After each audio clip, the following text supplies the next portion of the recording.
नरकेसरी वीर शिवाजी महाराज आजीवन अपनी मातृभूमि भारत की स्वतंत्रता के लिए लड़ते रहे। वे न तो स्वयं कभी प्रमादी हुए और न ही उन्होंने दुश्मनों को चैन से सोने दिया। वे कुशल राजनीतिज्ञ तो थे ही, साथ ही उनका बुद्धि चातुर्य भी अद्भुत था।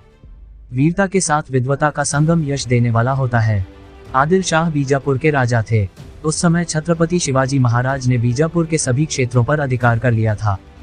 1659 में छत्रपति शिवाजी महाराज बीजापुर के राजा आदिल शाह के लिए संकट थे। वे समझ गए कि यदि छत्रपति शिवाजी महाराज को समाप्त नहीं किया गया तो वे हमारे लिए खतरनाक हो सकते हैं।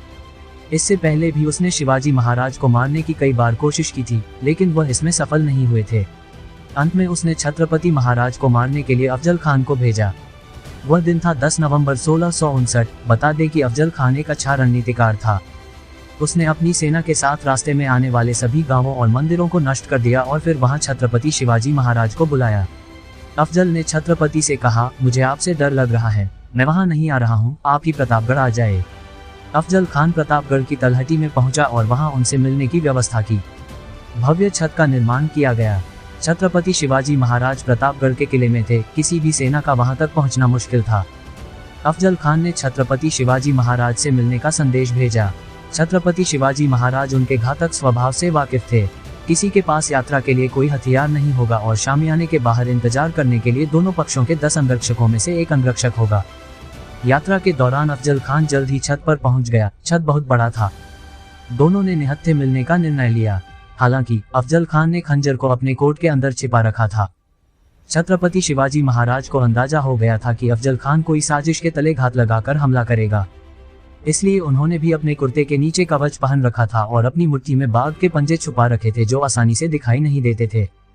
ऐसे में छत्रपति शिवाजी राजे बिना किसी डर के अफजल खान के खेमे में पहुंच गए।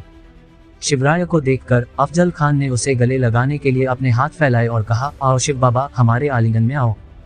अफजल खान ने उन्हें अपनी बाहों में लेने की कोशिश की और फिर छिपे हुए खंजर से छत्रपति शिवाजी महाराज की पीठ पर वार किया और फिर उन्हें अपनी बाहों में पकड़ने की कोशिश की।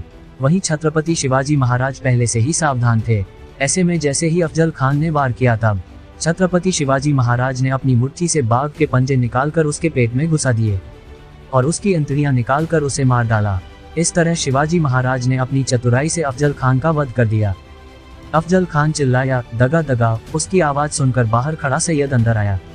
अफजल खान को मरा हुआ देखकर उसने छत्रपति शिवाजी पर छड़ी से हमला करने की कोशिश की।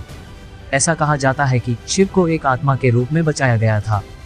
झाड़ी में छिपे हुए सभी ने अफजल खान की सेना पर हमला कर उन्हें खदेड़ दिया। इस युद्ध को इतिहास में प्रतापगढ़ युद्ध के नाम से जाना जाता है। इस युद्ध में शिवाजी महाराज को करीब 75 हाथी, 7000 घोड़े, 1200 के करीब ऊंट, बड़ा तोपखाना, 2-3 हजार बैल, 10-12 लाख सोने की मोहरें, 2000 गाड़ी भरकर कपड़े एवं तंबू वगैरह का सामान मिल गया था। ये शिवाजी महाराज की वीरता एवं बुद्धि चातुर्य का ही परिणाम था।